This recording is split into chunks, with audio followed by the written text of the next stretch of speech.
Jim Cornette Experience here on MLWRadio.com. I'm, of course, Jim Cornette, and today we have a double main event. We are going to review the Kenny Omega-Okada match from the Tokyo Dome that everybody has been talking about. It's been the talk of the wrestling world, and our guest today on the program, one of the greatest promos and most colorful, unique personalities in the history of professional wrestling, the Universal Heartthrob himself, baby, Austin Idol, on the program. And now here is the man who makes hearts throb all over the podcast world. He's Hawaiian Brian. He's Mr. Co-host to you. He's my co-host, the great Brian Last. Why am I'm the star of this program, and I keep giving you the big intro. How does that fucking work? Aloha, darling! The Universal Heartthrob! Lala! I just want to do Austin Idol impression for the entire show. So. I know, and for the younger folks, and we got some kids, listening to the program. I mean, we have classic wrestling fans also, but we got kids listening to the program who don't know as much as they should know about wrestling history, and that's why they listen to the Jim Cornette Experience. And this man, I said it before, unique. In a business where a lot of people have stolen or researched things from people, Austin Idol is unique. We're going to talk to him today about his life and career. But every time you hear, if you're an Austin Idol fan, baby, and the one thing that I remember, I loved it when he said, "You've got a bad drug problem," to his opponent. He said, because every time you get in the ring with Austin Idol, you get drugged from one side of the ring to the other, and then drugged from that side back again, baby. An important thing for those of you who aren't aware of Austin Idol, who are a bit younger, if you go back, and a lot of it's on YouTube now, and you watch Georgia Wrestling from 79 or 1980, when Hulk Hogan was there as Sterling Golden, trying to find his footing and figure out his place in the wrestling world, Austin Idol was there talking about something called Idolmania. Idolmania, baby. Before Hulkamania, there was Idolmania. Well, exactly, and everybody knows that Hulk took from Superstar Billy Graham. And who Idol may have, and we'll talk to him about that. It may have taken also, because Superstar Billy Graham was a seminal force. How's that phrase? We talk about semen here on the Experience in professional wrestling, but Hogan took from Austin Idol, from Superstar Billy Graham, from Dusty Rhodes, and we're going to talk to one of the originators today, and we're going to have plenty of time for that because we're going to blow through some of these early topics real quickly. But I'm sitting here at the castle, Brian, and before you came on as co-host of the program and led us to the heights that we now experience, when we were just a humble little podcast back in 2015. I talked about the home developers that bought the 30-acre forest across the street from the castle here and planned to build a goddamn subdivision. And we went to the town meeting here, and myself and Stacy, and I got a little pull apart with the mayor that day. But also, I told the fucking asshole from Ball Homes. By the way, boycott Ball Homes. Don't buy Ball Homes. They've got lawsuits against them from people that have their homes leak, they're shitty construction, they're assholes, they're based in Lexington, Kentucky. Fuck Ball Homes. We had up and down the street, we had stop Ball Home signs, for months and months. But anyway, we hired a real estate attorney. Myself and my two neighbors spearheaded that, and we spent quite a bit of money, and I was willing to spend more. We couldn't stop them. But we did get the entrance onto our tiny little country road that we live on that they were going to fuck up. We got that, done away with, and we got a strip of trees left along the other side of the road so that we could keep, because we were designated a Kentucky Scenic Highway until all of these developments started. And so we fought them on a lot of stuff, and we got a few concessions, but they're going to build 100 houses on 26 acres, which it's just ridiculous. They're stacked on top of one another. Everybody here in this neighborhood has everybody that used to live here before they started all this development has between 3 and 10 acres each. And I told the fucking guy, his name's Rocco. He's a bald-headed piece of shit. And I told him at that town meeting, he was smirking when I was speaking, rousing the rabble against them. He was starting to smirk, and I said, "Motherfucker, wipe that smirk off your face, or I'm gonna send you to the fucking hospital." That's what's kind of started the pull apart with the fucking mayor, etc. But anyway, apparently Rocco's fucking with me now because the first house they're building of these 100 on this 26 acres of what used to be pristine forest with creeks and deer and etc. is right across the street, right behind that strip of trees that I spent thousands of dollars to retain. It's the first house in this whole goddamn development, literally right across the street from the castle. So fuck you, Ball Homes, fuck you, Rocco, whatever your fucking last name is, and I'll find you out in public one of these fucking days, and we'll see what happens. But anyway, positive news, the drive-thru's open again here on MLW. We took a break for the holidays. It was the Christmas. I had the in-laws. Boland's been in the hospital. He's still hooked up to various machines even though he's home, and I've been over there trying to help him out and make his life a little easier, even though he doesn't make mine any easier. So the drive-thru's open on MLW Radio for the VIP members. If you haven't been a VIP member, go to MLW.com and sign up. It's like you get $1.99 a month. It's fucking ridiculously cheap, and you get all this extra programming. But the drive-thru's open, and also the big news we've been talking about it the past couple of weeks on the program: the Jim Cornette official action figure from Figures Toy Company is now on sale at JimCornette.com. A limited edition of the first 500 figures out of the box, hand-signed and numbered by myself. Available now. Go to JimCornette.com. It better be available because my webmaster and my wife have both promised that there's no problem putting this up on the website, because you know I don't know how to work this shit. So I'm signing them and I'm numbering them. And if you go to JimCornette.com, you should be able to purchase that now. I look slim and trim like I do, not the old 20-year-old WWF figure made me look like Vader. Big fat fuck. And also the official thank you, fuck you, bye t-shirts that the Cult of Cornette have been snatching up. The Straight Shooting Series DVD set with 20 hours of conversations with the legends and me, like Bobby Heenan, Bill Watts, Bruno Sammartino, J.J. Dillon, Percy Pringle. All that's available at JimCornette.com. So and this thing, it's the, my 80s version, my classic 80s look with the red and the yellow and the whole 9 yards, and I had good hair back then, the whole 9 yards. You've seen the pictures, Brian, I'm sure you have. I have. I'm getting the special edition one in the black outfit with the cast on his leg. I'm really looking forward to that one. Hey, goddamn. You pull a string and it says, "Bubba, where were you?" Yeah, and then we need a figure of Bubba that says, "Jimmy, you fell so fast."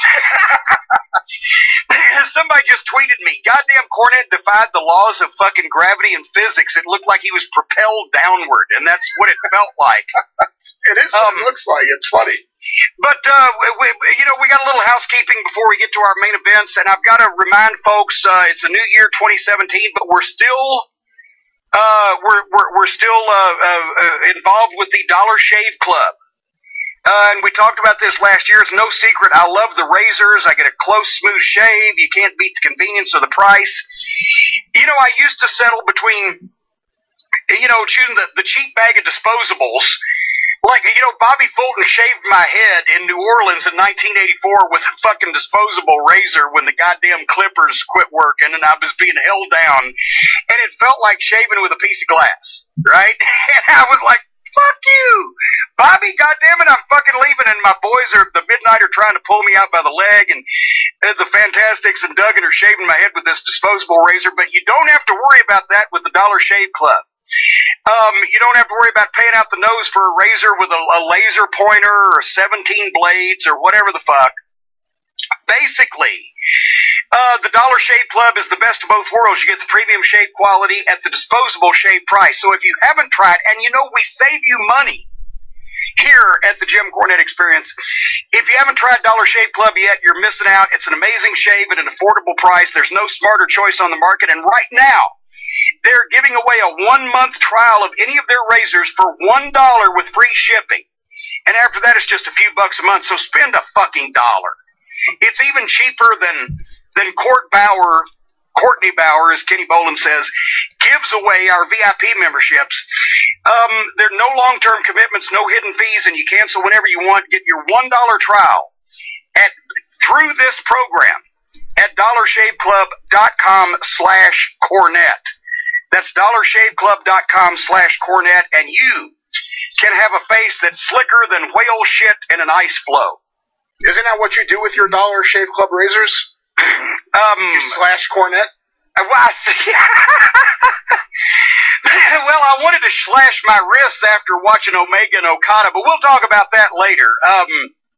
I got to make this just real quick. Did you watch the Golden Globes? I saw the highlights after the fact. Yeah, and I can't take these award shows, and Stacy loves them. She's got the wine and the cheese and the sushi and the whole 9 yards. She makes a big deal out of it, puts her tray on the lap, and she watches the red carpet the whole nine yards. And I was reading the new biography of Robert Plant. So I was happy because I wasn't watching it. It was boring. But Meryl Streep actually stirred people up, and that's the one thing. And Stacey, between the red carpet and the first 2 hours of the show, after about 3 hours, 15 minutes, she went to bed. And she missed this, but Meryl Streep actually came out, and she didn't mention fucking shithead's name by name, Donald Trump. I throw up a little in my mouth when I say Vince Russo's name, but she made mention of how stupid this whole thing is and what we've come to as a country to have elected this fucking reprobate who's going to fuck up everything on January 20th and for the next 4 years, unless hopefully he has a fucking stroke on Twitter. But then everybody was up in arms over Meryl Streep. These Hollywood people ought to mind their own business. The last thing that they know about is the real America. Yeah, you stupid motherfuckers that support Donald Trump. You think that the Hollywood celebrities don't know anything about the real America, but you think this billionaire trust fund baby with his billionaire cabinet and all these fucking lunatics that he's appointing to fucking be in charge of our goddamn lives know something about the real America. So, I don't know what to say. He's a goddamn reality TV show star. At least she's a fucking actress with 130-something fucking Emmys and Grammys and Oscars and awards and everything, with the most celebrated actress of our time. And he's a fucking half-price goddamn discount nitwit reality TV show star. But yet you're saying Hollywood, stay out of our fucking business. How stupid can people fucking be? They can be pretty stupid. Well, there you go. Never underestimate the stupid. Never underestimate the intelligence of the American public. I believe that was a P.T. Barnum quote. But anyway, I've lost 10 pounds since January 1st. I think Kenny's got you beat. Well, he's got me. He's 30 gallons of piss, by the way. He's up to now. He was up to in 7 days, and he went in the hospital at 485. He's currently at 451. 30 gallons of piss drained out of him. Here's, folks, how you, and I'm going to save you some more money here. Here's how you cannot end up like Kenny Starmaker Bolin. Eat with Blue Apron, because. And we got another package. We ordered another package. You got it. It's from the Lost in Space, technological wonder delivery box that they have. It's all the food is kept fresh and it's delivered immediately, express delivery. But Blue Apron is the #1 fresh ingredient and recipe delivery service in the country. Its mission is to make incredible home cooking accessible to everybody. And we've talked about them. And once again, we got another package. You don't have to spend a lot at restaurants or at high-end grocery chains. You can now spend under $10 a person for a delicious meal. And upcoming meals include spicy shrimp and Korean rice cakes, pork chops and garlic piccata, mushroom and chipotle pepper enchiladas.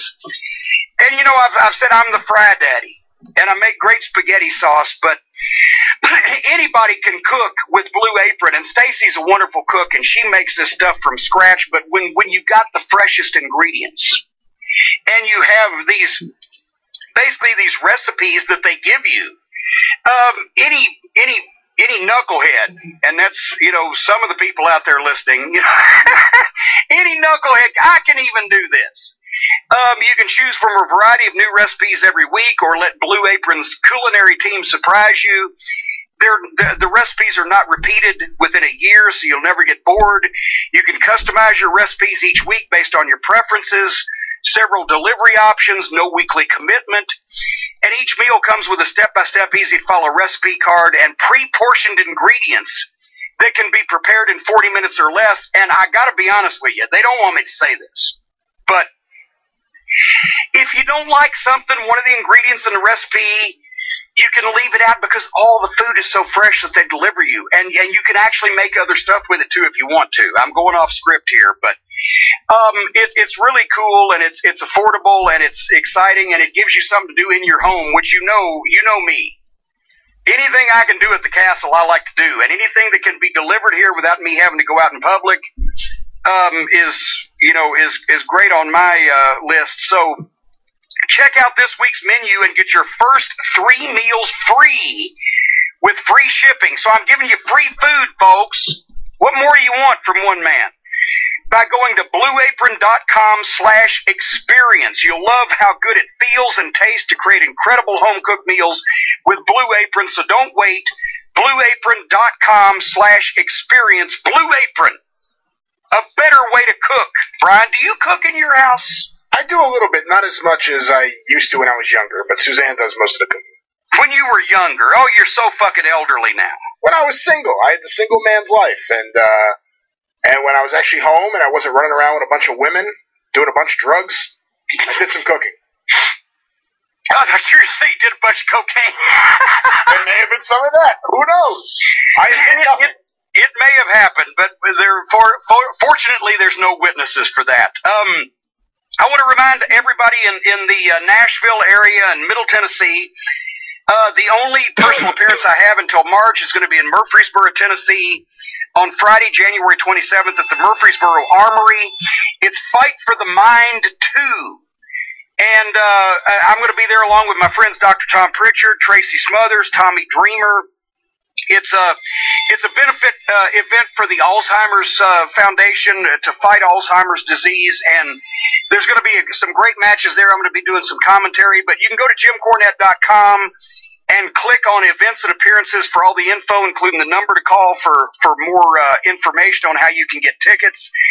I've had some people questioning how can we be there. Go to JimCornette.com, click on the events and appearances. Murfreesboro, January 27th. I want to see your face in the place. And what the fuck, Brian, is going on the 605 Super Podcast, the mothership of all podcasts, this week? Well, there's so much going on. If I only had time, I'd be able to tell you. No, this week... Well, thank you, Thunderbolt Legs. I am joined once again on the show in the co-host chair by Kurt Brown, a.k.a. Vandal Drummond, a.k.a. Jimmy Cyclone. Kurt's wrestled under various names. Longtime fan and very knowledgeable wrestling personality, I guess I could call him. He'll be in the co-host chair. And the 2 main events this week, for those of you waiting for part 2 of my conversation with Ed Locke about Australian wrestling, that's pushed back to next week because I have 2 really cool things this week. One is I just interviewed Tom Hankins, who recently put out the book, The Mat, the Mob, and Music on Scott Teal's Crowbar Press label, book publishing company, I guess I should call it.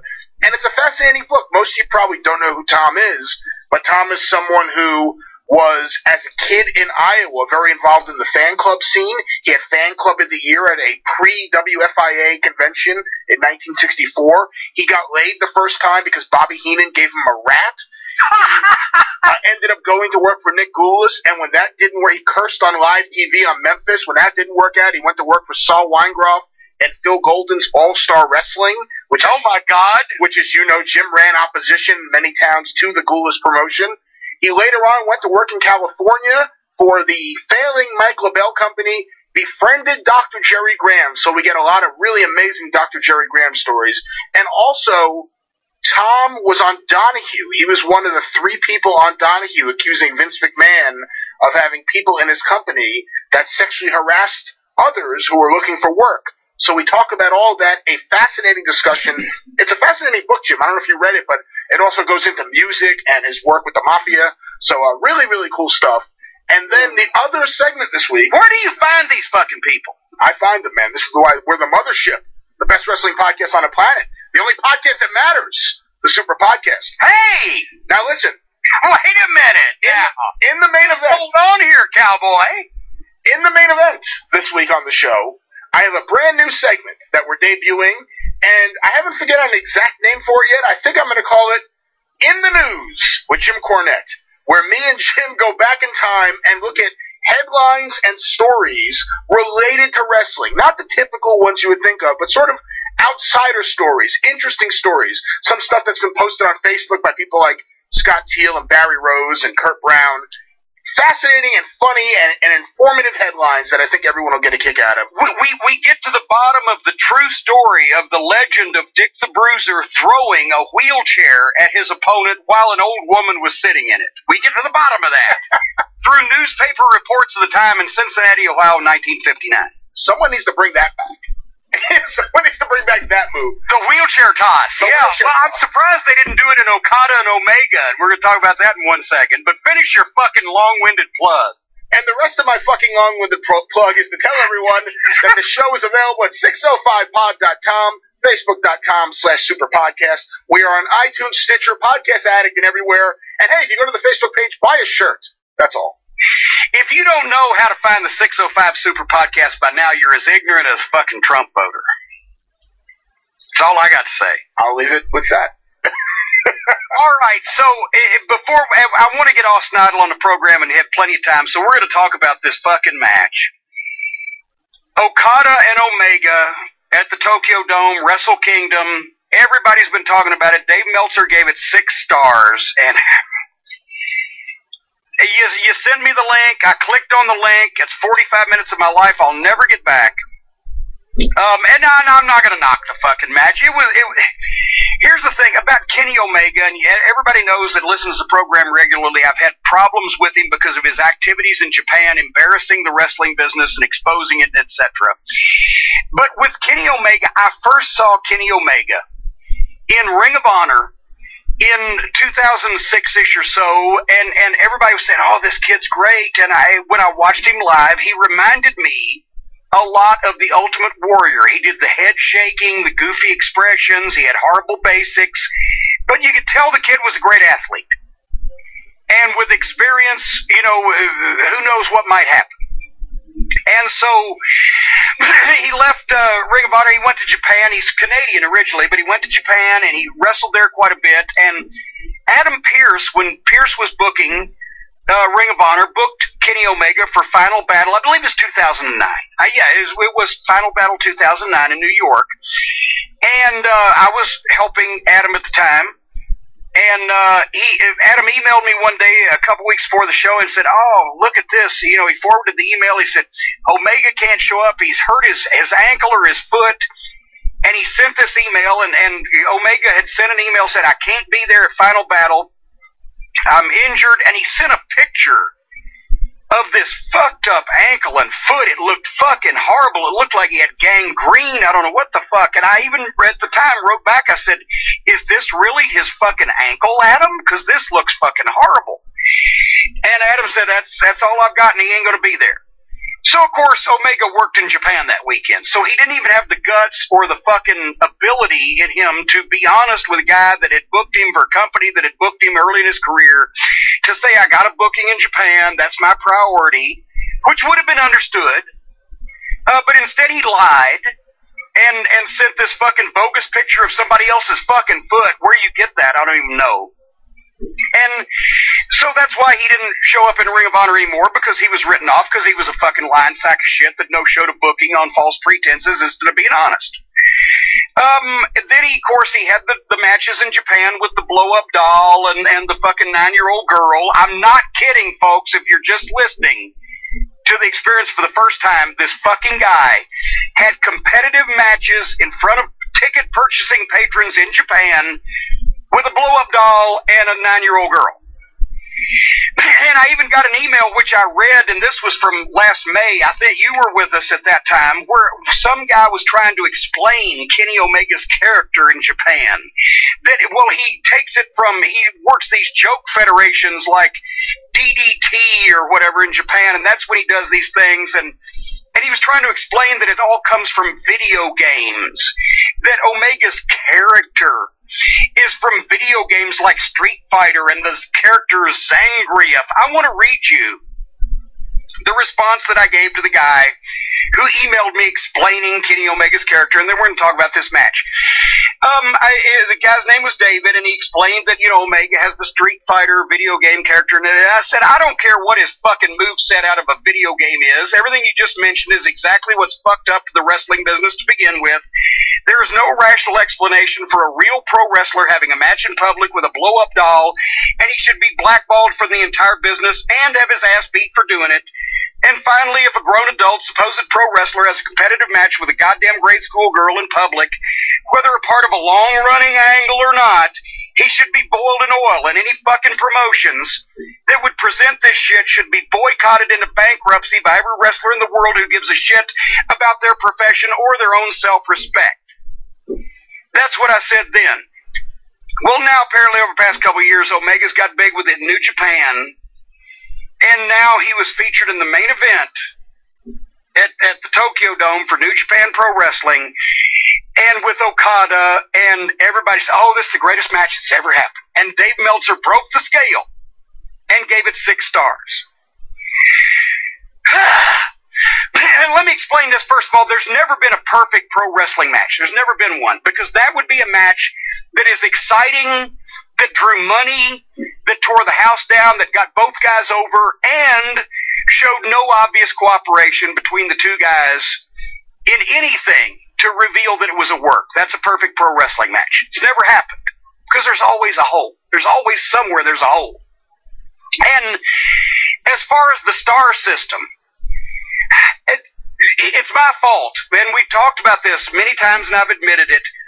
I was sitting there in 1979 talking to my friend Norman Dooley that had a newsletter, and I was reading the TV guide and the 4 stars of the movies, and I'm reading his newsletter. I'm talking to him on the phone. I said, Norman, I said, the way you go into detail on this, you ought to give the matches stars like they do in TV guide. And he started doing it, and everybody started picking up on it, and Dave picked up on it, and that's so, for my everlasting regret at this point, because matches are subjective, like art, and you know, everybody sees them differently, but unfortunately, I invented the star rating system, and you know this to be true, Brian. Yeah. It was originally 4 stars, because that's what they give movies, right? 1, 2, 3, 4. Siskel and Ebert, whoever, TV Guide. The first 5-star match ever was Terry Funk versus Jerry Lawler, March 23rd, 1981, Memphis Mid-South Coliseum. It's on YouTube. Look it up. Where that match was so far and away. Me and Norman were both there in person to witness it. I'm running around taking pictures. It was so far and away more believable in person, more exciting. It was so far and away better anything that we had ever seen before. That's a 5-star match, and we thought there'd never be another one. But then some more came along. And, by the way, if you want to see 5-star matches, folks, I jotted down a few of them. Hold on, I'm trying to find the fucking list of my 5-star matches. Besides Jerry Lawler, Terry Funk, March 23rd, 1981, Memphis, there's also Tiger Mask and Dynamite Kid. Their classic match, I believe, was New Year's Day, January 1st, 1982. Of all the classics they had, that was the big one. In Japan. There was Jerry Lawler and Dutch Mantell, the barbed wire match in Memphis, 1982. There was Lawler and Dundee, June 6, 1983, the loser leave town match. That's on YouTube.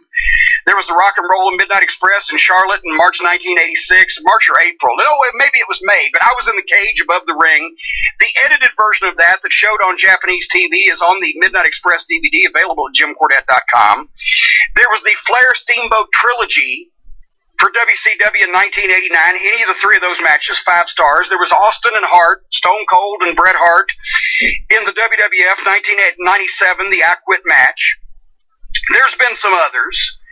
Those are off the top of my head.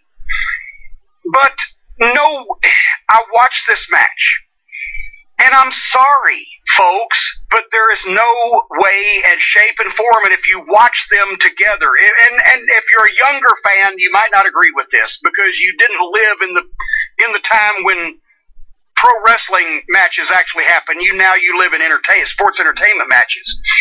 But there's no way that this Kenny Omega and Okada match was anywhere near as good as the matches that I just mentioned. It was a great display of athleticism. These guys, I mean, they took a lot of risks, but it had such obvious cooperation and moves that nobody could really get up from, and etc., that it doesn't fit in that category. As far as I'm concerned, Kenny Omega should do the motion capture deal for video games that he's so infatuated with. But it wasn't a 5-star pro wrestling match, much less a 6-star pro wrestling match. And, I'm sorry. I'm fucking sorry. But it was an exhibition of guys doing moves that, it was wonderful. I mean, the first 10 minutes I was dying. They fought on the floor forever without being counted out, and I just jotted down some things. They'd do a big move, and then they'd lay around forever. They sold so much, and everybody said, Cornette, you say they don't sell at all. Well, there's some people that don't sell at all, and they sold so much because they knew they were going to go long, because long equals classic, but they sold so much they were in slow-mo. Omega is a great athlete. He still has the stupid facial expressions. He's calmed down on the Ultimate Warrior fucking shit, and anything that reminds me of the Ultimate Warrior instantly makes me mad, because he's the worst pushed pro wrestler in a major promotion ever. It was a really good 20-minute match that lasted 45 minutes. I think that also, if I was the promoter, I would have fired them or fined them for bumping around the announce and technical tables and trying to knock the broadcast off the air. Okada has a beautiful drop kick. The thing that I popped on the most at fucking halfway through the match, Omega was backdropped over the top rope through a table. He didn't even touch nothing. It was beautiful. That could have been a great count out if you wanted to do a count out finish or a hospitalization angle or the finish. But then they went 20 more minutes. I've never seen anything like this goddamn thing. They went 20 more minutes. Omega did a full Nelson superplex off the fucking top rope on this guy, dropped him on his head. It wasn't the finish. If anybody thinks Omega goes to the WWE, he's going to be doing any of this stuff, is fucking out of their mind. Okada did a tombstone pile driver on Omega, then picked him up without even covering him to hit his clothesline finish, which Omega kicked out of. All those great looking moves, and nobody can throw a good looking punch. All those forearms that nobody sells. You're in a fight, you're throwing forearms instead of punches. Finally, Okada hits a leaping spin tombstone and then picks the guy up and hits his clothesline, and it's finally the finish. There was at least 5 bigger moves in the match. Dave Meltzer gave it 6 stars, and I still stand by my statement that anything that Dave Meltzer reports as news or facts are indeed facts and news. But as far as his opinions, and I've known Dave for 35 fucking years, his opinions, weed's legal in California now. That's the only way I can explain this. Because this was not the greatest wrestling match that has ever happened or that I've ever seen. Can you argue with me on this? I thought it was really good. I thought the last 20 minutes or so were exceptional. I got into it. I liked it.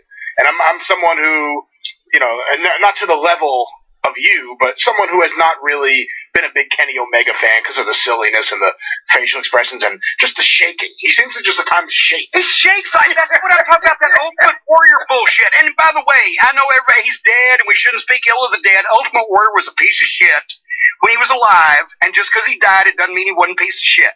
And just because he has a wife and children, and I feel bad for them, but in the wrestling business, he was a piece of shit. He broke Bobby Heenan's neck and never even apologized. Bobby told me that story himself. He never wanted to be one of the boys. He never wanted to get to be a better worker, never wanted to learn. He believed his own publicity. Vince loved him because of the fucking bodybuilder thing and pushed him to the moon, and there was that mass fucking hypnosis for goddamn 3 years or whatever. His wife was over.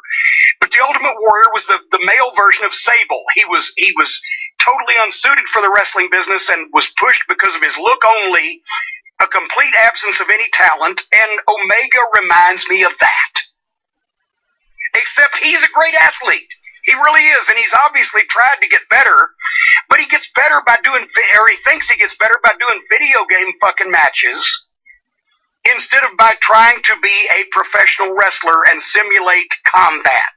It was an exhibition of moves, and if that's what sells now, I guess that's what sells now, but it ain't pro wrestling, folks. Sorry. Sorry. Well, what I was going to say is I thought it was a great match. And I thought, like I said, the last 20 minutes or so, 15, 20, whatever it was, I wasn't really timing it, were exceptional. And, you know, you have to look at a match in the context of its time. I was someone, as I said here on this show, who thought the Revival DIY matches, Gargano and Ciampa, were both 5-star matches, the 2 out of 3 falls match and the one before it. I agree with you there. I thought those were exceptional. And I know that so many people went crazy in, you know, on message boards and in social media because Dave Meltzer didn't give those 5 stars. And, you know, it created like this whole argument of like them versus the Young Bucks in a lot of ways and, you know, the type of matches. And I guess my big point is, I have 2 things to say quickly. It's all subjective, like you said. So, and I wonder how serious Dave takes it. Because if Dave is saying a match is 5 stars or 4 3/4 stars, that's him saying that's how much he enjoyed it. You know what? I love Roddy Piper versus Bret Hart from WrestleMania 8. It's like, I don't know, 12 minutes? I could watch that match over and over. I may have watched that match as much as any other match I've ever seen. Dave didn't give it 5 stars. I don't know anyone else who's really given it 5 stars, but to me it's perfect for what it is, and I enjoy it. You know, there's a Dick Murdoch versus Alpha the Samoan match from Madison Square Garden, October 1984. It's not the greatest thing. They don't do a single high spot. You know, they sell a punch and a headlock, you know? Yeah. But I could watch that over and over again, and to me that's something I enjoy. I would rate those high. And it's all subjective, and it's important for people to keep that in mind. With that said, I guess part of the issue is the star ratings. You know, you elevated it from 4 to 5 stars, as you just stated. But a 5-star match typically is considered to be a perfect match in its time. Flair Steamboat, that series in '89, were 5-star matches because they were much better than everything else happening at that time. And they held up as being special compared to everything else that was happening at that time. You know, when Dave gives it 6 stars, it trivializes this system that he's popularized. You know, I don't know if you remember this, Jim, but this was the first thing I thought of. At 1993 Fan Week, and I wasn't there, I only saw the video after the fact. After the Jim Cornette shoot interview, you guys sat around with the fans and you started doing promos with Ron Head, with J.R. Benson for his CCW promotion. And you guys built up to a match that was, you know, never happened. But the match was going to be J.R. Benson with Kevin Lawler in his corner for some reason versus Dr. Tom Pritchard or Chris Candido in his corner. And the stipulations were no rope, electrified, over a bed of infected hypodermic needles, and the loser has to spend 48 hours with Dr. Mike Lano. And it's an hysterical series of promos. But in the middle of it, Harry White does a promo as the commissioner. And as he's doing the promo, Dave Meltzer himself walks on, hands him his sheet, and walks off.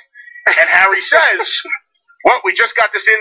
The Wrestling Observer newsletter has declared that this match will be the first one rated under the 7.5 star system. 7.5 stars. And to me, that's what it is. If 5 stars is what it is, 5 stars is what it is. You can't get, you know, like when you get a test or something, if you get 100, if the test comes back and you got 150, what good is the 100-point system? Yeah. So, I mean, to me, that's where it gets ridiculous, is the idea that this match somehow elevated professional wrestling past any previous points to the point that it necessitated adding an extra star to the system. It's hard enough to get a 5-star match in people's eyes, let alone Dave Meltzer's eyes. He doesn't give it out as much as people think he does. But for this match to go get an extra star, you know, maybe I need to go to California. And we were doing rib promos to make a joke of it, you know, in private that never aired on television, and that's the whole fucking point. Folks, I don't give a fuck whether Kenny Omega discovers a cure for fucking cancer. Let me put a fucking period on this goddamn sentence. He had a fucking match with a fucking 9-year-old girl and a fucking blow-up doll in front of fucking fans that bought fucking tickets in public, that lives on the fucking internet on video. He doesn't deserve to be in this business. He deserved to have been blackballed and had his ass fucking kicked by anybody who had a lick of goddamn respect for this fucking profession. Kenny Omega can suck my big fat white fucking dick, because it's a goddamn abortion and a disgrace that he is allowed still to headline in this fucking profession, which would have never happened before 20 years ago when everything went fucking south. He would have had his ass beat and he would have been thrown in a fucking ditch for what he did, exposing the business in front of fucking people. He has no self-respect. He has no goddamn fucking whatsoever, no respect for the fucking profession that he is in. I don't know if he has any fucking talent for anything else, but he should, because he needs to find another fucking line of work. Fuck you, Kenny Omega, for fucking exposing the business and making it look like a goddamn joke, and then he proves he's a fucking idiot by going out there and risking his fucking life trying to paralyze himself to have a fucking match after he's proven that the goddamn wrestling business is complete bullshit and totally fake. Fuck you, you fucking long-haired fucking head-shaking piece of shit. God damn, how many times do I have to say this before people understand it? It doesn't matter what he does now, it's what he has done. He should never be allowed in a wrestling ring again for a responsible fucking wrestling promotion. I have said this, and I would like this to be the end of this. And he's never cut a promo as good as that. And he's never cut a promo as good as that because he's a goddamn fucking idiot. So now let's get a real pro wrestler on the fucking line. Let's go to the Universal Heartthrob Austin Idol. Brian, do your magic. Well, Jimmy, I've been given a special hotline number that I've been told goes to a penthouse in Las Vegas, and I will dial it right now. And it looks like we are connected. Well, ladies and gentlemen, on the program, the Jim Cornette Experience this week, and we've been waiting with bated breath. You wondered what that smell was. For the wit and wisdom of one of the greatest, most unique personalities in the history of professional wrestling, the Universal Heartthrob, the master of the Las Vegas leg lock, ladies and gentlemen, Austin Idol. Austin, welcome to the program. Oh, darn the women's pets, the men's regret, talking live with the one and only Jim Cornette. It don't get a lot better than this, baby. What's up, Jim? What's up? What's up? Hey, you know, we talked last week about some business we're going to be doing, and it was great to talk to you again. I saw you in Charlotte at the NWA Legends Fan Fest. You still look fantastic. You're ageless. But Liar. Well, I'm buttering you up because you agreed to do the program, but no, it is. It's true. You know, we got a lot of classic wrestling fans who listen to the program and who are familiar with your exploits and everything you've done, but we've also somehow I have created this younger generation of fans that listen to the program that listen a lot of times for my political views or whatever, and try to learn about the classic wrestling of days gone by, but they may not be as familiar, the younger folks, with your career as some people are, as I am, as the classic wrestling fans are. So we want to cover a lot of stuff on the program today, and I got to be honest with you. You had two separate careers. You had a pretty good career in a previous incarnation before Austin Idol, and a lot of people may not be aware of this, even the Austin Idol fans, but Iron Mike McCord was a hell of a pro wrestler in the early 70s before a variety of things happened to change that. What got you interested in wrestling? Who trained you? How did you get involved in the business originally? Okay, what got me interested? I was living in Tampa, Florida, and just a young kid, power lifter type guy, you know, played some sports in high school and Didn't have a lot of mental skill sets, and that I've stayed pretty consistent with that throughout the years. Nothing's really changed there.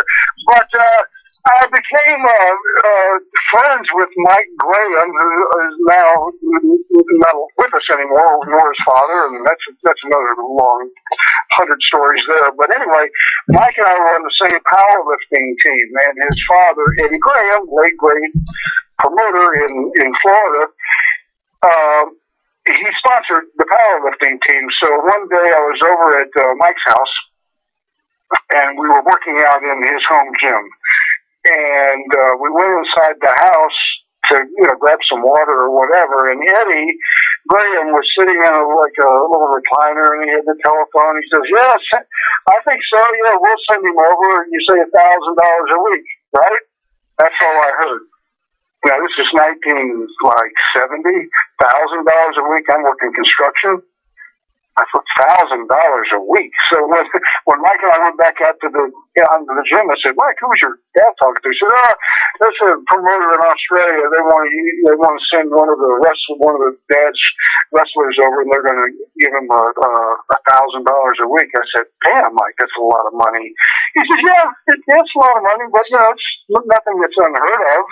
So when that stuck with me, and then after that, it was very difficult to get into the wrestling business in Florida because of the way Eddie Graham had built it into such a incredibly credible sport there.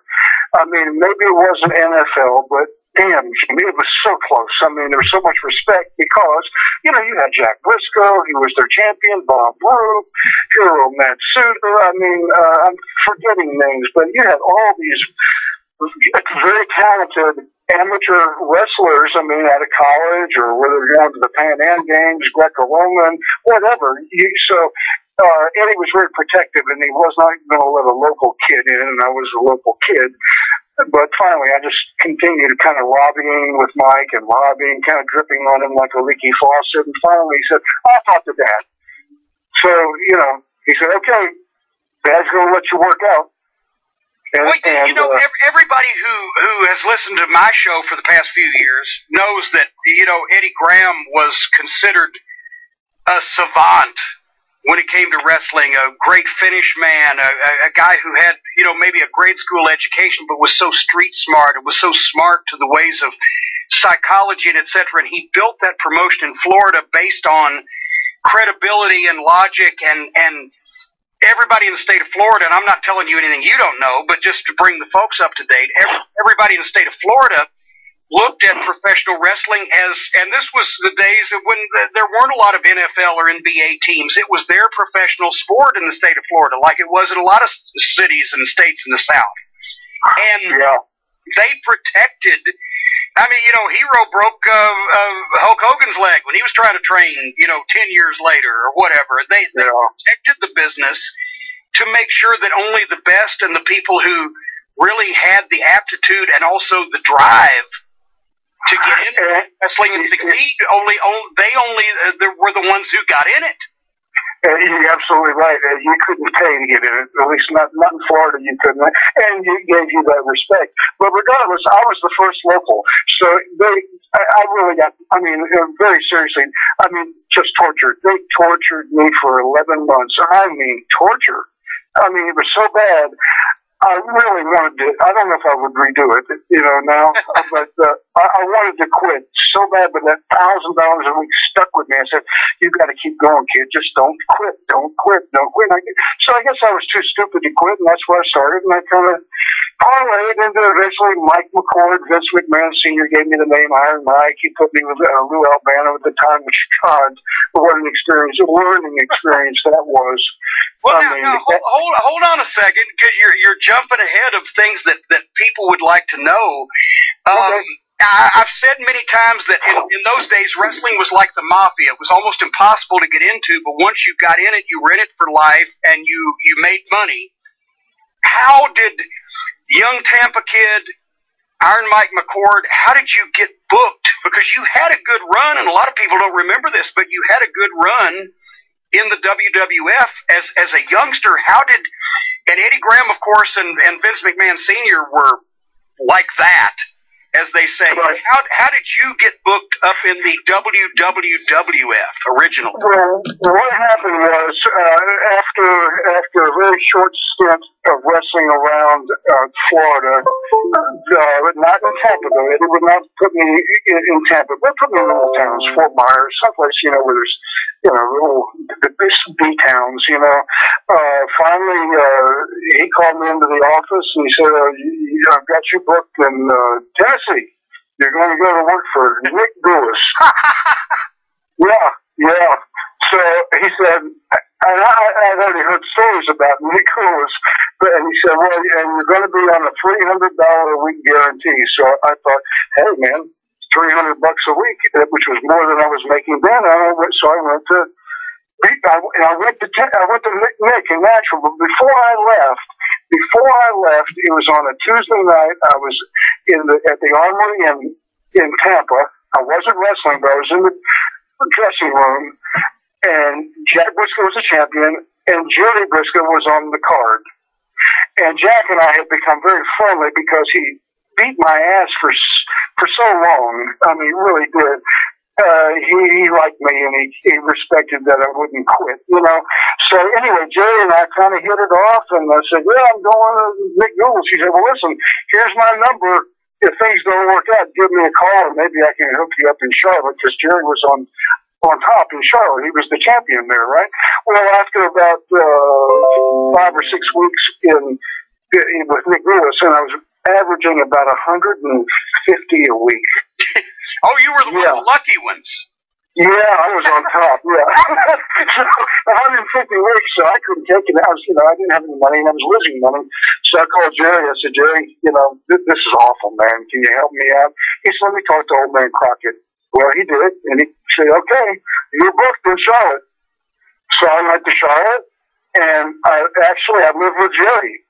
Yeah, I lived with Jerry for about 3 months.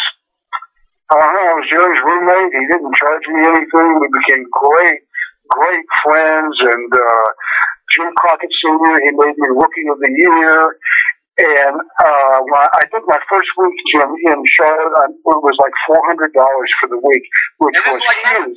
1971. What's that today? 1,500.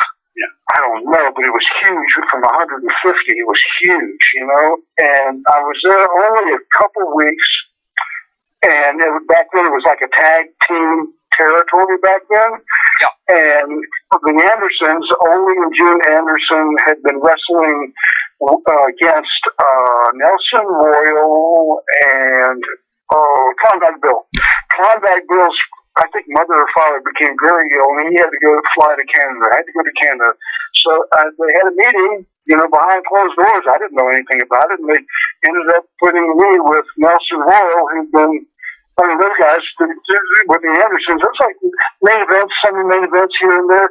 All I know is I filled in for Klondike, and on my first week, when they passed out the checks, whatever it was, in an envelope, I opened up the check and it said $780. I looked at that thing and I knew it was a mistake. But I damn sure wasn't going to give it back. Yeah. And I stayed right in that bracket. I mean, like $700 to $800 a week, and Gary Hart was there. The place was on fire, for God's sakes. It was really on fire. And Gary was leaving there to go to Australia. And he said to me, "Look, would you have any interest in going to Australia?" I said, "Well, gosh, Gary, I'm Rookie of the Year here. Old man Crockett, he really likes me, and they're really, they're doing the right thing, and they're pushing me." And he said, "Look, I think I can get you $1,000 a week, taxes paid, tax-free, with Jim Barnett, who's the promoter over there. And if Jim likes you, you might really be able to go places." I said, "Well, okay." Gary leaves. About a week or so, maybe a week, yeah. He calls me, says, "Okay, if you want to come, I've got you booked. $1,000 a week." So I said, "Oh shit, man, what a dilemma." So I went and gave Jim Crockett my notice, and he couldn't believe it. I mean, he said, "God, kid, you really know what you're doing? I mean, you're making great money. You can stay here. I'm going to do the right thing. Blah blah blah." I said, "I got to do it, Mr. Crockett. I've got to seize this opportunity." And I went to Australia, making $1,000 a week. And I wasn't even Mike McCord. It was Dennis McCord there. And did great. Wrestled against Bulldog Brower Power. But back then, Jim, if I'm rambling, just shut me down. But back then, Australia was really the creme de la creme. I mean, it really was. Mark Rowan, he was the talent coordinator / booker. You had Spiros Arion, of course, Brower, Gary Hart. Oh my God, they all came to Tiger Jeet Singh, Mario Milano. I mean, they had somebody that could cater to anybody who lived over there, whether they were, Italian, Greek, or it didn't make any difference. King Curtis Ikea. I mean, man, oh man. So so anyway, I had my little run there, and I was doing great. And Jim Barnett sold the business to Eddie Raymond, Buddy Ford. And for me, it wasn't. I went back after a Christmas break because Jim asked me to, and I definitely did it. But it wasn't quite the same, for several reasons. It wasn't quite the same. So I gave a notice after a very short period of time, and I called Jim Barnett, and he was at the Surfrider Hotel in Honolulu. And I told him, I said, Jim, I've given my notice. It's just not quite the same, so I'll be leaving. He said, where are you going? I said, I have no idea. He said, where do you want to go? Where do you want to go, my boy? And I said, New York. I'll call Vince and let's see what I can do. Call me back in about, 5 days. I call him back. You're booked in New York. You start TVs on March the 6th, whatever. Yeah, and we have covered on the program also, we talk a lot about wrestling history. Barnett's World Championship, the original World Championship Wrestling in Australia was at the time the biggest money promotion probably in the business. Unbelievable. And the guys were treated first class, but when he sold, because he was called back, Barnett was basically begged to come back to the States to handle the promotional war in Atlanta. Right. But he had such influence. I'll just call Vince Sr., get your book, no problem. Exactly. Yeah. Exactly. So, and I knew, and hey, Jimmy, I knew by going back for that, after he sold and going back for the next regime, I knew there's no way were they going to follow what was there, because all those guys now had left. They're gone. So I knew it was going to collapse immediately, and which it did. But I knew by going back, maybe Jim would remember it, and maybe he would, reciprocate. And he did. He got me booked in New York. And a lot of people may not remember, but they can go back and look at the books. The histories of Madison Square Garden wrestling have been written, etc. You had a nice run up there in the WWF as once again as Iron Mike McCord. Yeah, I was in Philadelphia one day we were doing television, and I was still just kind of cutting my teeth up there, and maybe middle of the card, maybe middle of the card, and Lou Albano came over to me and said, "Hey, the old man wants to see you," and I thought, I'm in trouble. I'm probably going to get fired. It's never good when the boss wants to see you. The boss wants to see you during a television day. So I went over to there. Vince was, looking so dapper and sophisticated, and it was winter, and he had the long coat on, everything, the overcoat. Oh man, looked like right out of GQ, hair all slicked back. So he said, Mike, he said, I'm going to start making you a little money. He said, I'm going to put you with Lou Albano as your manager, and you're going to start making some money. And he said, and here's what, and this is the truth. What he said to me, he says, and you'll have a job here for the rest of your life if you want it. Yes, he did. Wow. Yeah, he did. He really did. And, McCord, McMahon, and he said, from now on, you're going to be Iron Mike. He put me with Lou. My money shot up. I mean, I didn't get all the big shots because I was still a young kid, but they took really good care of me. I mean, I remember doing the TVs because, you do TV, and I think you would do 3 weeks of TV at one pop. And so I did 2 TV sessions that, you know, I would have had 6 weeks, I believe, of television before I actually went in full time. My first night in, I was in the Garden, Boston Garden. There was a battle, battle royal. there was a battle royal. Andre the Giant put me out. I was in the room maybe for 30 seconds. Really, about 30 seconds. Andre put me out. We got paid that night, and my payoff was in at 7 something. I don't know what it was for the one night. Right? 30 seconds. I thought, in 1973 now, $700, 30 seconds. I thought, I think I'm going to like this place. I think I'm going to like this place a lot. Yeah. Uh-huh.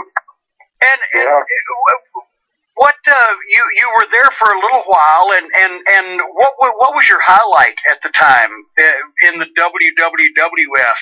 Because I remember seeing your name, and honestly, of course, this is the days before video, so I was just becoming a fan at that point. But you know, we weren't able to see. We saw the magazines, and we saw, you know, the early newsletters and clippings and news results, but what were your highlights of working for Vince McMahon Sr. in the WWF at that point in time? You know, just being there was so special because it was so different from anything else. I mean, there was nothing else like it. I mean, they knew how to promote, and the talent that they brought in, I mean, it circulated, you know, especially the guys who were wrestling the champion at the time, which was Pedro Morales. You know, they circulate them, you know, and you watch these guys, these headliners come in, bang, they're in there for 4 or 5 weeks, they're gone. You know, Curtis, Ikea, bang, gone, done his deal, out. Don Leo Jonathan, boom, in and out. George Steele, George created the Animal Steel. George would work 6 weeks because he was, you know, the coach, I think, up there in Michigan, you know. I think he was a football coach, I believe. You probably know better than I, but football or wrestling coach. George the Animal Steel. But you have all these guys rotating in and out, you know. And for me, being there full time, to be able to watch all these guys and watch what they did and how they did it and pick up bits and pieces. And, of course, I'm learning, like, unbelievably from Lou Albano because, you know, Lou could make a promo. I mean, my God. You know, you could anything. Hey, it didn't make any difference. He was, you know, he was awesome. So, but you fell into a spot where you were making probably the equivalent of, you know, $5,000 a week in today's money, and on the job training at the same time. Yeah, very well said. Very eloquently said. Yeah, but I mean, I can remember wrestling Bruno one night. I think it was like in Providence. And Bruno was basically gone, you know. He was pretty much gone, but he came in to wrestle in Providence, and hey, I got to wrestle on top with him, main event in Providence. That was pretty cool. But the stories, Jamie, I mean, you know, you've heard a million of them about Fuji. The Master River. The Master Lonnie, Maine, Moondog, Maine, I mean, Stasiak, oh, God. Tanaka, it's crazy. I mean, absolutely insane. But when your run was over there, was that when you went back to Florida and finally got a spot in your kind of your home area? I went. Yeah, let me see. I gave my notice. That probably really was a mistake, giving Vince Sr. my notice. He couldn't. You know, he couldn't really. Nobody gave their notice to Vince because everybody's dying to get there. Yeah. You know, they're all dying to get in, not to get out. But like an idiot, you know, I gave Vince my notice, you know, and yeah, I was just tired of it. You know. So I went back to Florida, yeah, and I went there. Really didn't even think I was going to be working.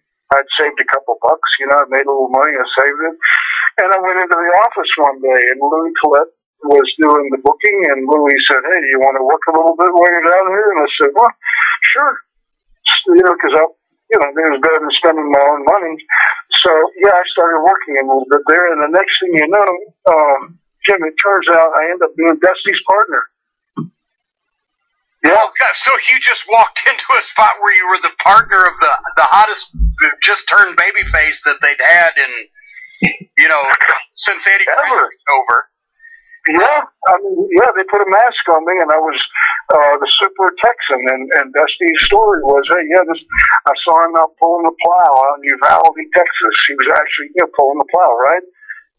Yeah, so Dusty took me in as his partner. I didn't have to say squat, although I could talk a little bit because I just came from New York and my mic skills were picking up, and they put the mask on me, the big T on it, Super Texan.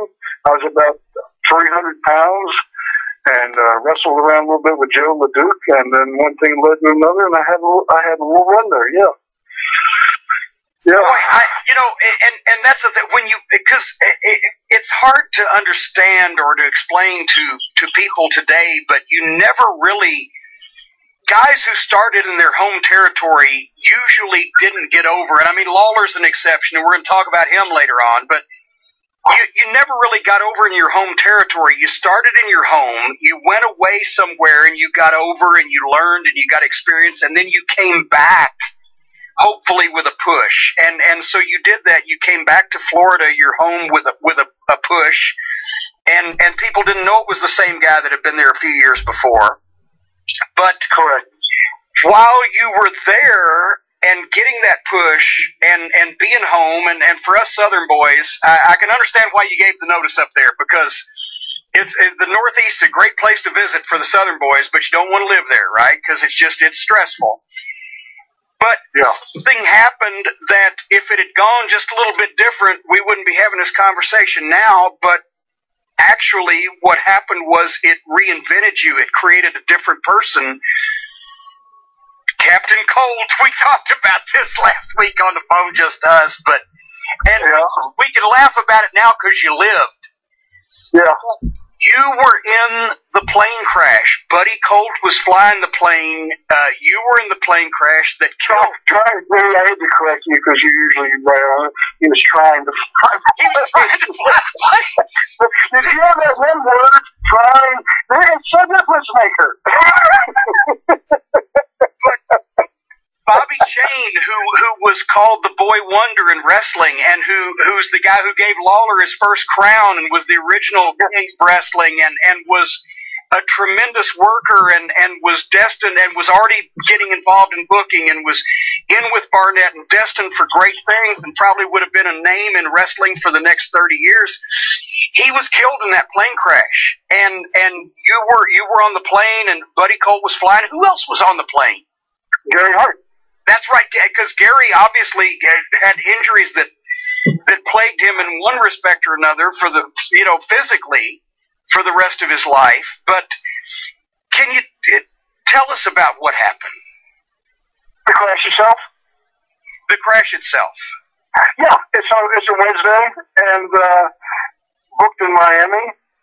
And Miami was a long haul from Tampa, 275 miles. Such a long round trip.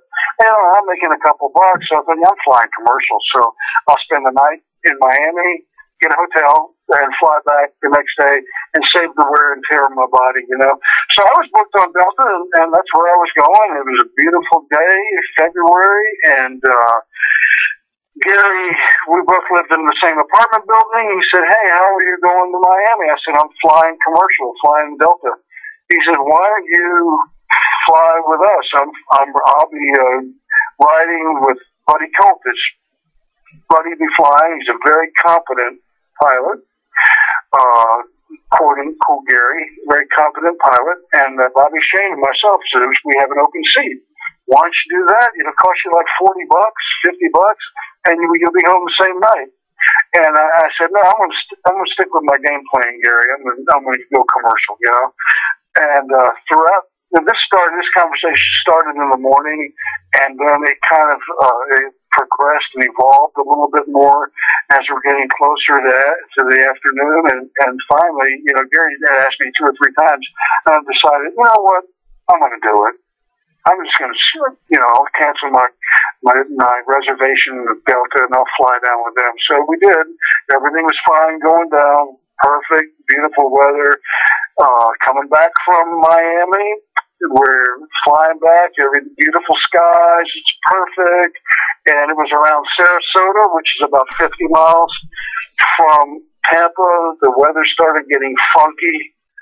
and I get funkier and funkier, and the flight controller there at Tampa International told Buddy that Tampa International, where we had departed from, was closed due to weather, but that he could get in at Peter O'Knight Airport, which was a little private airport right off of Davis Island.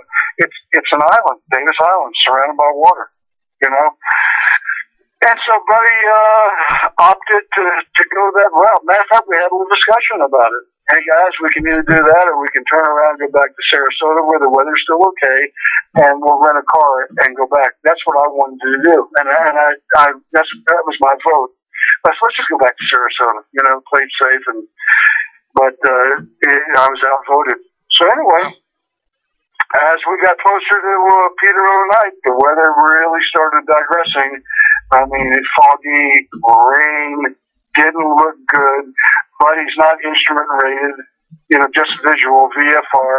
The guy, the flight controller, Peter O'Knight, trying to bring him in, you know, it's a recipe for disaster, which it was. And on his first approach to the runway, he was too high. So he had to pull back, just not that much, but enough. So he had to pull back and bank over the residential area, which is a very affluent neighborhood. And as he was banking over the residential neighborhood, then now he's over the water to make that second approach. And I think he just lost, you know, every sense of where he was, lost airspeed, I'm sure. And you can't see, right? He's just disoriented. You can't see anything. He wasn't instrument rated. It was visual only. So he was like, "You're flying blind," is the phrase. In the dark, totally in the dark. And you know what?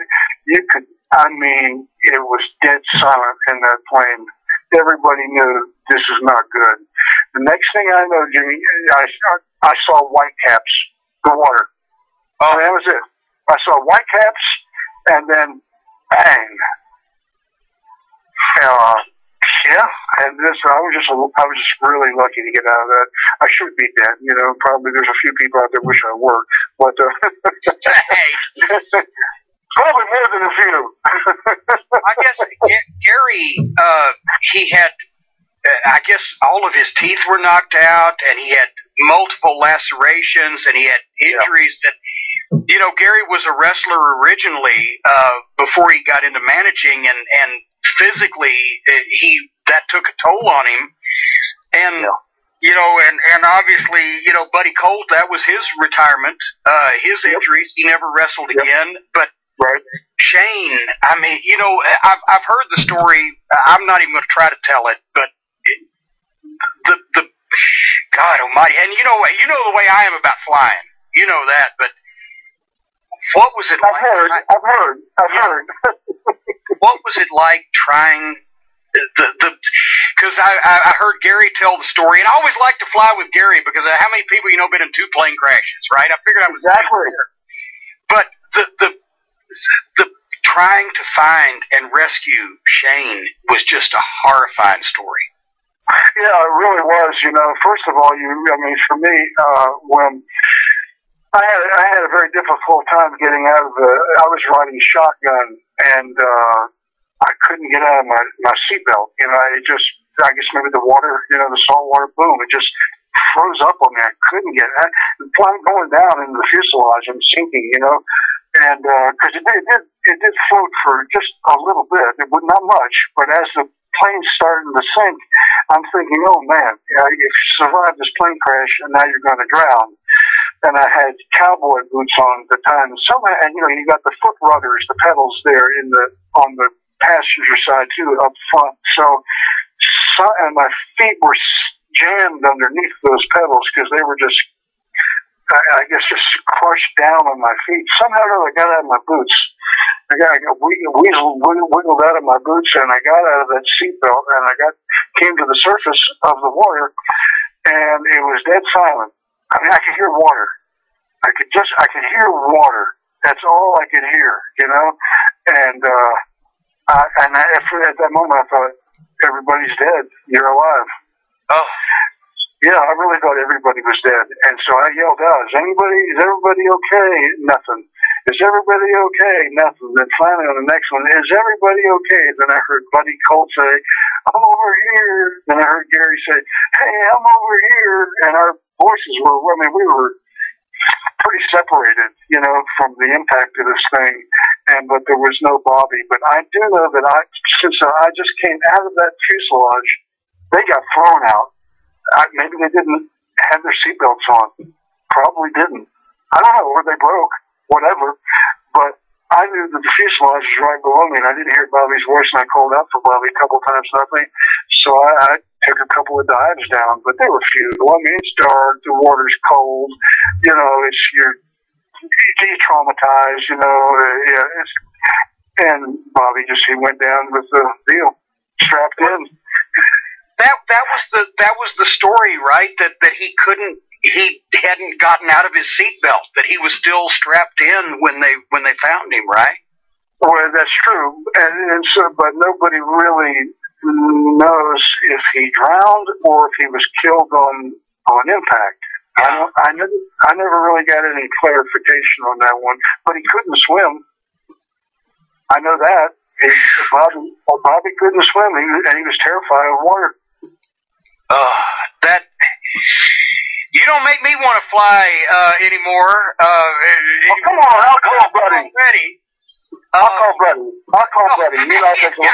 Captain Gold. Well, that's why they call it the terminal. Last week, but no, it had to be. That was one of the most and one of the most horrifying instances of anybody ever in wrestling, to be put in that position in the middle of the night, dark, cold water, in a plane crash, trying to get out. I know Gary had told me that he staggered and swam, and his I guess he had obviously multiple injuries and trying to get out on the shore and etc. When it made a lot of news. Yeah, it did.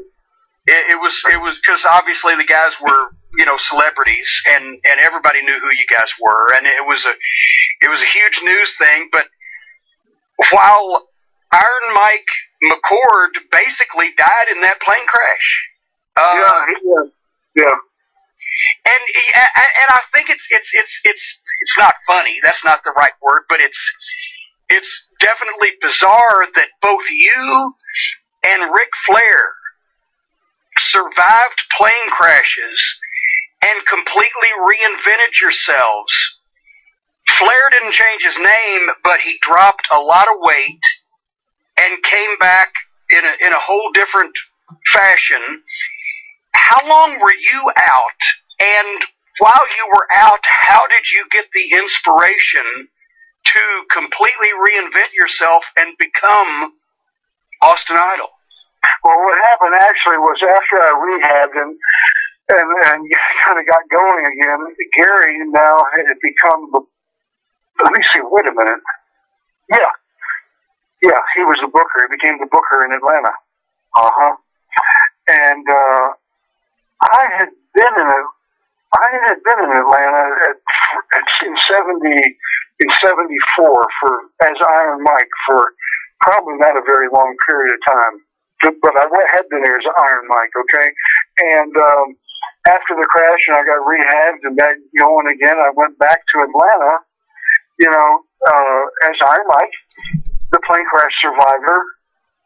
And really, I got over pretty good because, people felt they were very sympathetic toward me, and it was good, and I wrestled this big long program with Nikolai Volkov, the big monster.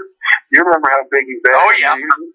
So we did a lot of things together, and finally I was still about 300 pounds, and I developed phlebitis in one of my legs and my shin, and it really, really scared me. The doctor told me, he said, look, I'm going to put you on blood thinners like anticoagulants, and I want you to stay in bed, don't get out of bed for anything, elevate your leg, and don't get out of bed for anything. And he said, hopefully this thing will dissolve. He said, because if it dislodges from the wall of your vein, it could go to your heart, your lungs, your brain, stroke, instant death, whatever. It really scared me. So After was that from the injuries in the crash? I think so. I think that I do think that was the precursor to that. And so anyway, I was booked in Augusta, Georgia when I came down with this. I mean, I had 105 fever. I mean, that was really bad. And it was the day before Augusta, maybe it was on a Sunday. Yeah, and Gary was the booker, and Gary said, "Hey," and I was the Georgia champion at the time. He said, "Hey, you have to go to Augusta tonight." I said, "There's no way. I'm not going." He says, "You have to go." I mean, he ordered me. "You have to go." I said, "I'm not going. You can come pick up the belt," and I quit. Boom. I wasn't going to jeopardize my life. I mean, the doctor told me this thing dislodges from the vein. You could die immediately. I said, "Shit, I'm not going to Augusta, Georgia." So I quit. The Bell Auditorium and death versus staying home and getting better. Let's see. This is a hard decision. Exactly. Right. So anyway, I did quit, and I went home. And actually, at that time, I quit the business because the plane crashed, now the phlebitis. So you know what? This is an omen. So get out of this business. Go find something else to do. So, and I had a couple of bucks saved. Not a lot, but living expenses were a lot less. I had a house with a couple of acres right outside of Tampa, and I decided, you know what, I'm going to really have to get healthy here because of I'm going to lose some weight. I'm taking a year off, 2 pounds a week. That's doable. 2 pounds a week. Stay the course. Work out. Train, eat right, yada yada, and I lost 100 pounds. And then when I really had lost about 70 pounds, I'm looking at myself and said, "God, you're looking pretty good, man." But I still had no intention of getting back into the business. And when all that weight came off, I said, you really might be able to do something with this thing if you just go back to the wrestling business, do your hair. Go be flamboyant, give yourself a memorable name, maybe with a cool tagline that no one will forget, and surround some little catchphrases around, the women's bed, men's regret, universal heartthrob, just get a package together. So I put a package together, and Gary Hart, who was now the booker in Dallas, and I went out to Dallas. I wasn't there very long because when I got out there, things didn't happen like I was told that they were going to happen. But I did draw some pretty good houses with Kevin Von Erich at the time. That was Austin Idol's first territory, was world class in Dallas, right? Yep. And Kevin was the first one of the boys to turn pro. Fritz was still wrestling. It wasn't a big money territory then like it would blow up to when all the boys got involved and they got the syndicated TV. But I've got the programs, and was reading the results and etc. And you just looked, the talent that they had at the time, you just looked different and more major league, and the name and the whole 9 yards. It stood out from what they were presenting in Texas at the time. Yeah, I was different, and I could have done, I think, pretty well there, and I really did. But anyway, it didn't. It's a funny thing, Jimmy. I don't know if you know the story about my run in the ultimatum I gave Fritz Von Erich. Have you heard that one? No, please tell it. Yeah, it's a double main event in Dallas. Billy Graham, Superstar Graham, is versus Ken Patera in a weightlifting event, right? And then it's myself against Red Bastien, and it's a double main event. It had been booked that way. It had been promoted that way. It's a double main event. And the house was a great house. It really, really was. And they paid cash in Dallas after the matches. I got my money, and I think it was like $400, which is not terrible, but I knew it wasn't right. I knew it wasn't right, and Red Bastien was the booker, and I went to Red privately. I said, "Red, there's been a mistake here on my money." I said, $400, that's not right. So he said, "Well, yeah, but we were the semi-main event." I said, "No, it was a double main event. You booked it. a double main event. That's how it's been promoted. He says, well, yes, it's been promoted that way, but it really wasn't a double main event. So I said, well, you know what? I want my main event money. And he said, well, you're going to have to take that up with Fritz. And I said, give me his number. This is before cell phones. He gave me his number, and I knew what Fritz was going to say, but I really just didn't care. So there was a phone booth right outside the building. I went right to the phone booth, called Fritz at 11 o'clock at night. Oh! Yeah. I said, and that was nice about it. I said, Fritz, there was a mistake on my pay tonight. It should have. I don't know what it should have been, but I know it should have been more than what I received, which was $400. And he was real, obnoxious and overbearing about it, and blah blah blah. And I said, well, Fritz, and at that time, at that moment, I knew I'm out of here. I knew it, so I said I might as well have a little fun with it. So I said, well, Fritz, I'm going to give you an ultimatum. Either you're going to make up the rest of my money, or I'm walking out of here effective immediately. You don't ever work again. I'll blackball you. So he had his hearing aids turned up for that call. Yeah, I hung up on him. Yeah. Oh. And left. Quit. And did you? From that point, I remember. I think you had a run in Detroit around that time, didn't you? Did you get booked for the Sheik, or was that later? It was a little later. I went from there to Portland, Oregon, which that was a big mistake. I mean, oh boy.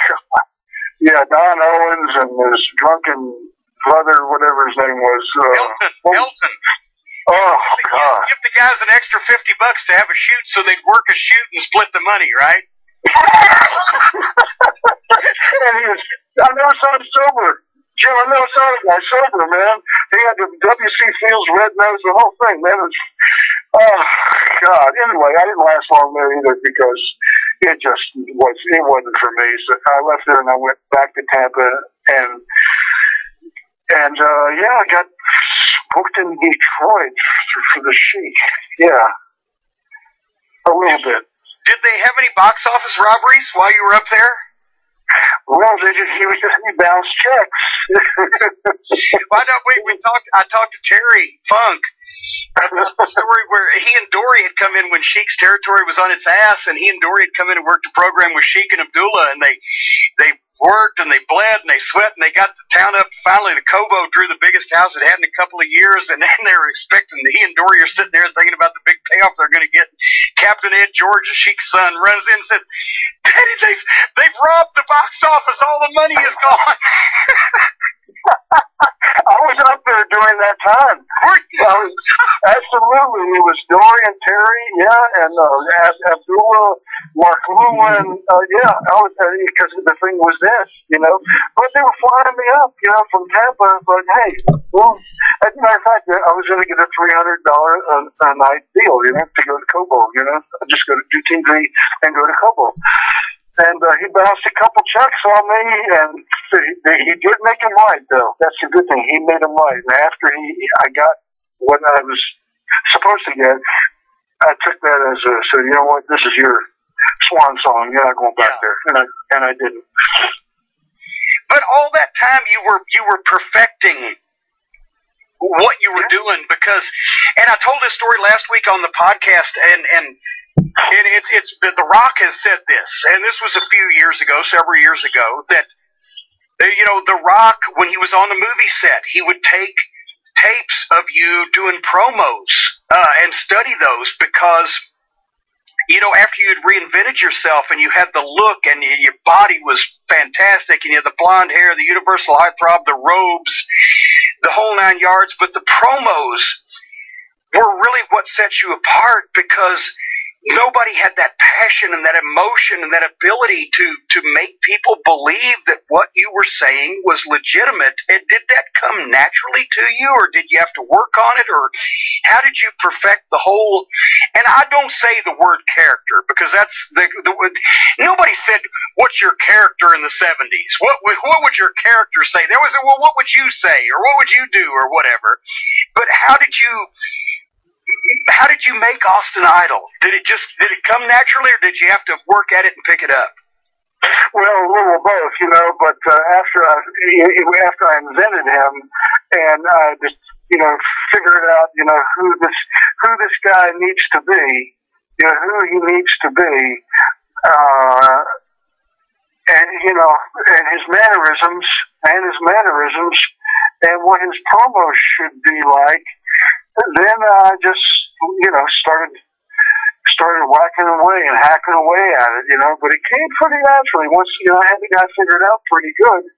And, when I'd left Detroit, I'm in Tampa. I'm at the gym one day, working out of the gym, and Rocky Johnson was there.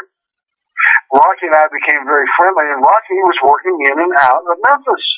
Yeah. Yeah. So, and Rocky said to me, he said, I think you do great up in Memphis. But I had this Memphis thing, I'm thinking it was Nashville, see, the Nick Goulas thing. I told him, I want nothing to do with Tennessee.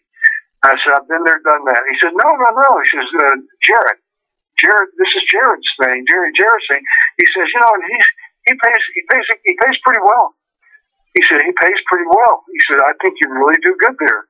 And, That was the point where Jarrett had split off and took the Memphis end, because we talked about it before on the show. Also, I hate to keep saying this, but there were two ends: the Memphis end, which was Jerry Jarrett's, Memphis, Louisville, Evansville, Lexington, and the Birmingham end, the old days, which had gone back to the late '40s with Nick Goulas and Roy Welch, which was Birmingham, Nashville, Chattanooga, and that was the Nick at the time was suffering from his son George, and et cetera, and that's why Jarrett had split off, and pretty soon, it was right about the time that Jerry was about to take over the whole territory because Nick was faltering, and you came in, and I remember your debut in Louisville, January of 1979. It was the first week of January, and you had just shot an angle on Memphis TV with Lawler, and the newspaper ads in Louisville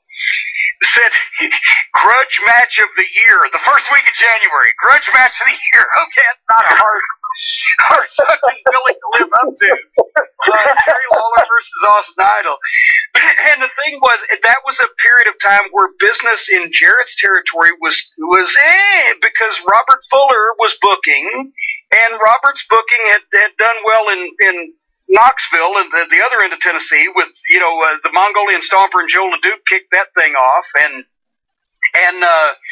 Robert, obviously Buddy Fuller's son, Roy Welch's grandson, so, everybody was related, and the business in Tennessee was down, and you and Lawler on top kind of goosed those houses and got them up. It wasn't the biggest money that the Memphis territory had ever drawn or ever would draw, but you guys were remembered. You ended up, your and Lawler's, angle, the first was so impactful that to this day you remain one of Lawler's greatest rivals. So you and he and the King kind of rose above the rest of the card at the time. To talk about, and we're doing so good here, and this is so much more to cover. We may have to make this a two-parter, but talk about working the first time with Jerry Lawler and in Memphis and those incredible TV ratings, and what you guys were able to accomplish there in a down period. Yeah, I believe it was on it could have been on a Christmas night in Memphis that Lawler and I wrestled for the belt, the Southern belt. I think it was like on a Christmas night. It would have been because everything else was on a week delay because Memphis TV was live and then everything else was a week delay. So I believe it was Christmas that you guys first got together in Memphis. Okay. So anyway, I won the belt. Yeah, I won the belt that night, and that was really the beginning of a very, very long relationship, on and off, with Jerry the King Lawler, and it was a great one. I mean, it really was a great one. I have such a good deal, Jim. I mean, a lot of people, there's been a lot of misconceptions about me, and then there's a lot of things that should have been true, but some said, oh, Idol was afraid to fly. Well, how could I be afraid to fly after the plane crash? I'm flying in and out of Memphis, flying to Memphis on a Monday, fly to Louisville on a Tuesday, ride over with you quite a few times with you and your dear mom and Jimmy Valiant. over to Evansville, and then I'd fly back home. Stopping at Clarksville Seafood for fish. Yeah. Okay. Let's get some. Let's have some clarification on that. Who's the one who discovered Clarksville Seafood? Who's the one who actually discovered it? And I'm going to admit this in public now.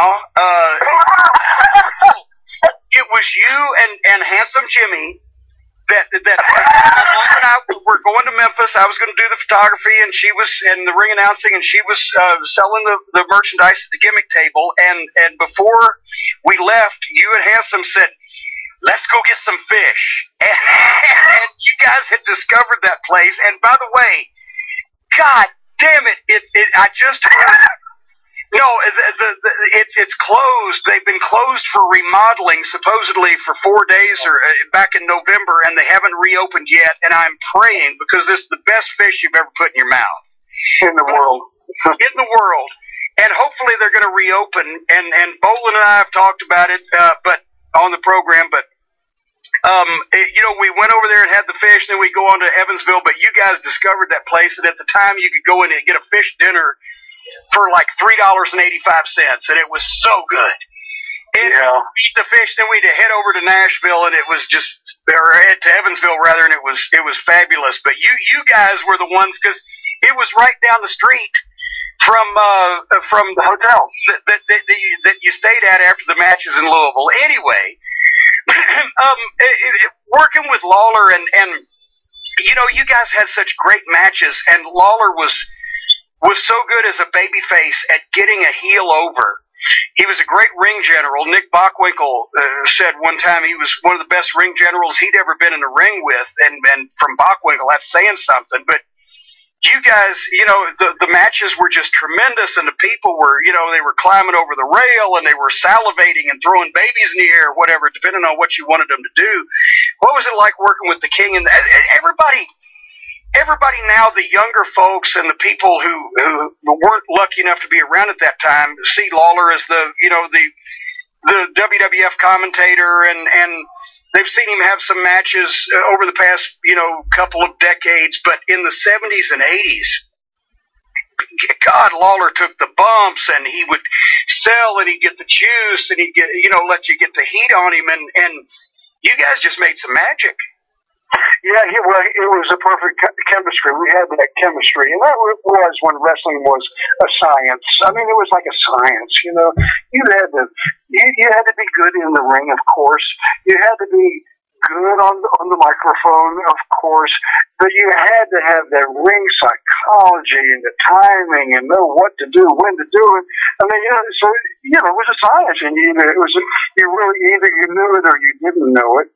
But with Lawler, I can remember Jerry Jarrett. When I came up and did my first TV, and I don't think I wrestled. I think I just cut a promo. I can't really remember, but I remember after my first TV there in Memphis on that Saturday morning, Jerry Jarrett calls me into one of the rooms there. We had a private discussion. It was he and Lawler and myself, and he says, "That was great." Whatever it was, a promo, I think. He says, "That was great." He says, "I want you to come in here and work full time. I'm going to put billboards up all over town and da-da-da-da-da."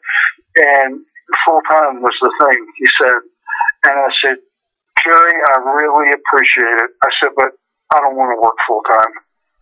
He said, he couldn't believe it. He said, "What? You don't want to work full time?" I said, "No, I really don't. I don't want to work full time." I said, "No, I'll certainly come in and wrestle." And I had nowhere else to go at the time either. It was a poker game. I was playing poker there, Yeah. I really was playing poker with him, But he didn't know it. Hey, call the bluff or whatever. I said, "I'll be glad to come in and work Memphis on Mondays and Louisville on Tuesdays, Evansville and Lexington once a month." I said, "More than happy to do that, but I'm just not interested in working full time." He said, "Okay." And I had a great part-time job there. That was a great part-time. You avoided Osceola, Arkansas, and Batesville, Mississippi, and you got all the good payoff towns. Yeah. I mean, I think I went to Nashville once or twice. I wouldn't work on a Saturday night, unless it was something really special, But I had a great gig, and I just went in and I worked as hard as I could and did as much as I could because I wanted to keep my position. I'm working with the king. That's a great spot to be in. That's the only one I wanted to be in. So I would work part-time. And I would say on a 3-day week, virtually had no expenses. I mean, they're flying me in. I pay for my hotel, which was not expensive, and a little bit of food. But I was probably making around $1,500 a week for 3 days. Then I had 4 days off in Florida. And 35 years ago, hey, man, yes. There's a lot of guys in the wrestling business today that would like $1,500 a week, and they'd work 10 times. Hey, you know what? We got so much more to talk about because we got to talk about Georgia and Continental and Cash and Fretworth's check and all kinds of stuff. There's the objection, ladies and gentlemen. Strike that bailiff. We have no proof. We have no proof that I ever cashed that check. I will deny it till I go to my grave. I did a shoot interview just to set the record straight, Jimmy. I did a shoot interview. I was not sworn in under oath on that. They paid me very well for that, and I lied about it. I never cashed that check. The damn lie. Well, hey, I tell you what, instead, because we've gone so long already, but there's so much more to cover. We're going to do the old promoter's trick. We're going to keep the cameras rolling, and we're going to come back next week with part 2 of this discussion. But before we go for this show, tell everybody where they can find you on Twitter, what you're doing these days that you want to talk about, and just how folks can learn more about Austin Idol. Okay, well, one thing is I want to plug June the 2nd. I'm with ASW Wrestling. That's in Madison, West Virginia at the Madison I'll be there. Center. I'll be there. And I'll be there, too. And we're going to be in opposite corners, as a matter of fact. What are you bringing to the ring nowadays? A tennis racket, a AK-47? Actually, an oxygen tank and a walker these days. But they can find you on Twitter at Austin Idol Live, all capitals. And we'll talk about June 2nd in Madison, West Virginia, where you're going to be managing my old nemesis, the Rock and Roll Express, against the team I'm going to field. But I encourage everybody to follow Austin Idol at Austin Idol Live. Do you have a website? You got a website. You got to have a website. Absolutely, man. It's a cool website. Yeah, it's, of course, www.austinidollive.com. Just Google Austin Idol. You're going to find Austin Idol's official website. It's pretty cool stuff. It's a bunch of videos. Got the hair match with Lawler there. Right as soon as you click on the website, bang, you can watch the hair match with me and Lawler. Oh God! Well, listen, we're going to talk about that because we're gonna sign off for this week. We're going to keep the tape rolling, and we're going to come back next week with part 2 of this interview. But until then, folks, thank you for joining us on the Jim Cornette Experience this week. We will see you next week with more of the Universal Heartthrob, baby, Austin Idol. I can't wait. We got so much more to talk about. Until then, so long for now.